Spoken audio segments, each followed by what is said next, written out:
Dont la démission de la commission électorale, et ceci afin de lancer le dialogue avec le gouvernement.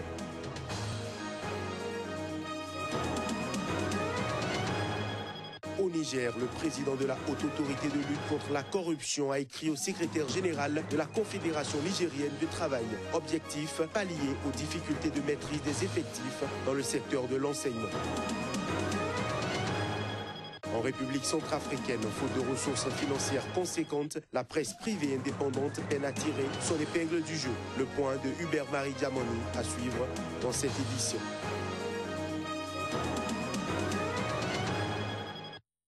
Nouvelle session de l'information sur Sika. À toutes et à tous, bienvenue. Au Kenya, l'opposition a dit ce mercredi qu'elle suspendait ces manifestations hebdomadaires demandant la démission de la commission électorale. La raison de cette suspension, lancer un dialogue avec le gouvernement. Mais elle a toutefois prévenu que l'action sociale reprendrait si les discussions ne démarrent pas d'ici lundi prochain. Suivons les propos de quelques leaders. Demain, nous allons nommer 5 membres du Parlement et le gouvernement va également sélectionner 5 personnes pour que le dialogue puisse commencer. Lorsque les discussions vont commencer, nous n'irons plus là-bas au siège de la commission électorale pour manifester. Mais si les discussions n'ont pas commencé d'ici lundi, nous nous dirigerons là-bas. Nous voulons la paix et nous disons à la police qu'il n'y a aucune loi qui nous empêche de manifester. Des manifestations qui sont légales selon la Constitution.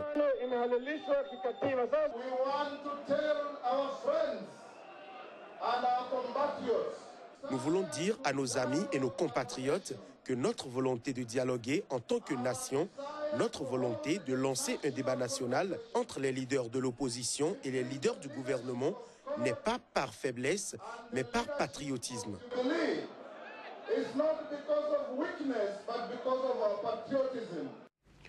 Au Bénin, les réformes institutionnelles et politiques étaient au cœur du 20e Forum des travailleurs. C'était sous la bannière de la CSTB, la Confédération syndicale des travailleurs du Bénin, venue pratiquement de tous les secteurs d'activité, publics, semi-publics et privés. Les travailleurs ont porté à l'attention de l'opinion nationale leurs exigences en termes de contribution attendue du comité chargé des réformes. L'appel est au dialogue national inclusif. Plus de précisions avec Laurent Métognon, l'un des orateurs. À l'occasion, le secrétaire général de la FESINTRA Finance intervient sur des propos recueillis par Joël Yetonji et Juste Donrissou. Le présent forum, qui a été convoqué sous le thème « Les exigences des travailleurs face aux réformes institutionnelles », nous interpelle. Alors, le pouvoir, vous vous êtes battus, nous avons chassé Yahi, et l'on doit pouvoir s'occuper aujourd'hui des devoirs et des droits qui doivent s'inscrire dans la Constitution aujourd'hui, et nous voilà écartés. Et l'on pense que c'est quand les autres auraient travaillé que nous, on pourra être au courant. Tout ce que nous avons mené comme lutte pour parler de l'impunité. Ceux qui sont là-bas, si on devrait mettre des gens en tôle, plusieurs parmi eux devraient être en prison. Il y en a parmi eux qui nous ont proclamé le chaos. Sur quelle base? Lorsque c'est ceux-là qui se retrouvent pour pouvoir nous dire la conduite à tenir, les droits inscrits. Mais alors là, comment ça va se passer? En Ouganda, 2 membres de partis d'opposition, le Forum pour un changement démocratique, ont été arrêtés ce mercredi en marge du procès pour trahison de l'opposant Kizza Besigye, un procès qui a été ajourné au 15 juin. Reportage.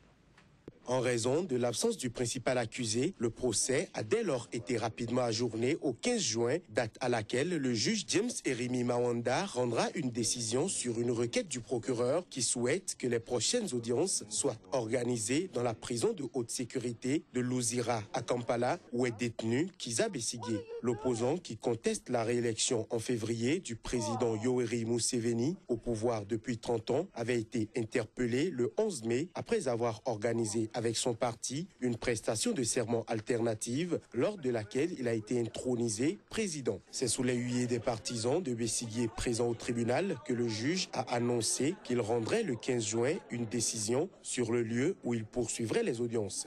2 membres du FDC ont été arrêtés. C'est une décision qui a dû être prise par nul autre que Yoweri Kaguta Museveni. C'est lui qui a pris la décision. C'est très, très regrettable. Quand on regarde la situation à Kampala, le déploiement massif des forces, les militaires ainsi que la police depuis ces 3 derniers mois, comment peut-on utiliser la sécurité comme excuse pour ne pas amener Dr Kizza Besigye de Luzira, qui est à 5 km d'ici, à ce tribunal à Nakawa?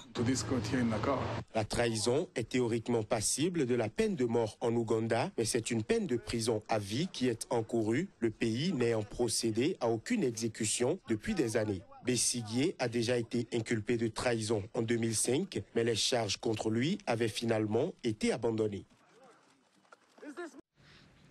Un groupe d'assaillants non encore identifiés a attaqué dans la nuit de mardi à mercredi un poste de police au Burkina Faso, plus précisément dans la commune rurale de Tinakov, à 4 km de la frontière nord avec le Mali.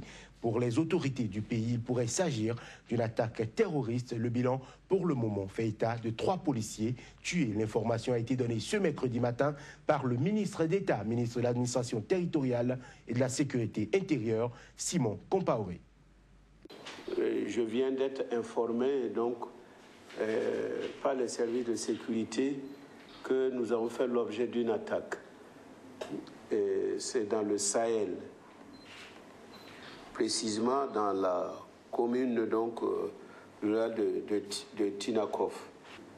Donc il y a eu 3 victimes, 3 policiers qui malheureusement sont tombés. Alors c'est dit que c'est une journée triste pour nous, un jour triste pour nous par rapport à la perte de ces 3 policiers.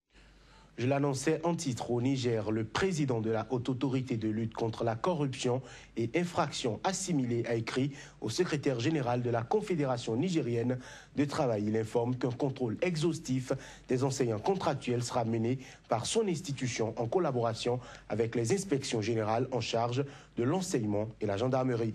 C'est une sorte de pointage physique qui a pour but de pallier aux difficultés de maîtrise des effectifs et conséquemment des montants des pécules payés. Abdul Karim Mahamadou. Dès l'entame de son second mandat, le président nigérien Issoufou Mahamadou a pris l'engagement de lutter contre la corruption, le détournement des deniers publics pour restaurer le monopole fiscal de l'État. 3 mois après sa prestation de serment, cet engagement se traduit aujourd'hui par l'identification des enseignants contractuels de l'enseignement, un secteur où l'État n'a pas la maîtrise de l'effectif et donc de l'argent qu'il engage. Cette mission a été confiée à la Haute Autorité à la lutte contre la corruption et les infractions assimilées (ALCIA) qui vient de lancer l'opération avec l'appui de la gendarmerie nationale. Il se trouve que l'État ne maîtrise pas le nombre de ses contractuels et conséquemment le volume du paiement des pécules qui leur est servi demeure également une préoccupation. Les enseignants sont retrouvés sur leur lieu de travail malgré les vacances qui ont débuté pour certains. J'ai mes diplômes qui sont corrects, il n'y a pas de faux là-dedans. Je suis fière qu'on vienne me contrôler et que les pièces que j'ai fournies, il n'y a pas de faux là-dedans. Le syndicat national des contracteurs de l'éducation, qui salue cette opération, doute cependant de son efficacité. Le SINASEB souhaite par ailleurs que l'opération soit étendue à d'autres secteurs de l'administration nigérienne. Le moment est mal choisi. D'abord, nous sommes en fin d'année, ça c'est une. Deuxième chose, nous avons des camarades qui totalisent 3 mois d'arriérés de pécule à l'heure où je vous parle, parce que nous sommes déjà en fin mai. Mars n'a pas été payé dans certaines localités de Zender, dans certaines localités de Tawa. Vous avez avril qui n'a pas été payé en dehors de Niamey, presque dans toutes les régions, en dehors de Difa, Agadez et Niamey. Et vous avez le mois de mai qui s'annonce aujourd'hui, qui certainement les camarades attendent. Donc, dans cette situation, nous nous sommes dit qu'on ne peut pas maintenir des enseignants qui totalisent 3 mois d'impayés, et surtout qu'avec les pluies qui sont en train de s'installer en bourse, ce qui est sûr, beaucoup de familles ont déjà quitté pour rejoindre leurs champs. Ça veut dire que concrètement, on ne peut pas trouver même les populations population, à plus forte raison les enseignants. C'est le seul secteur qui semble faire du bruit, estime le président de la Alcia. Sinon, l'opération main propre a déjà commencé dans le secteur de la douane où la corruption semble être une ligne d'horizon qui s'éloigne à mesure qu'on s'approche d'elle. En République centrafricaine, où faute de ressources financières conséquentes, la presse privée indépendante peine à tirer son épingle du jeu. C'est le cas du quotidien Le Confident de Bangui. Hubert-Marie Diamoni fait un zoom sur le secteur à travers cet élément. Les journalistes regroupés au sein du groupement des éditeurs de la presse privée indépendante de Centrafrique travaillent dans des conditions difficiles. Beaucoup de gens pensent que les journaux qui sortent là, pensent que c'est la photocopie, c'est de la photocopie. Or non, nous sommes en train de faire la reprographie. Comme les autres titres du pays, Le Confident est distribué exclusivement à Bangui. Chaque jour, le directeur de publication suit de près le travail de l'équipe de rédaction. Et j'ai travaillé pendant 10 ans avant de décider de créer mon journal. Et j'ai pris cette décision parce qu'il fallait que j'apporte ma contribution, ma modeste contribution à la consolidation de notre jeune démocratie. Par leur professionnalisme, les journalistes veulent promouvoir la liberté de la presse en Centrafrique. Nous sommes un domaine transversal. Les acteurs de développement ont besoin de nous, les défenseurs des droits de l'homme ont besoin de nous, les humanitaires ont besoin de nous, tout le monde a besoin de nous. Parce que grâce à nous, ceux qui n'ont pas le moyen de se faire écouter se font écouter. Dans le contexte de crise que vit la Centrafrique, les journalistes sont appelés à jouer pleinement leur rôle pour informer et mobiliser les citoyens autour de la thématique du développement.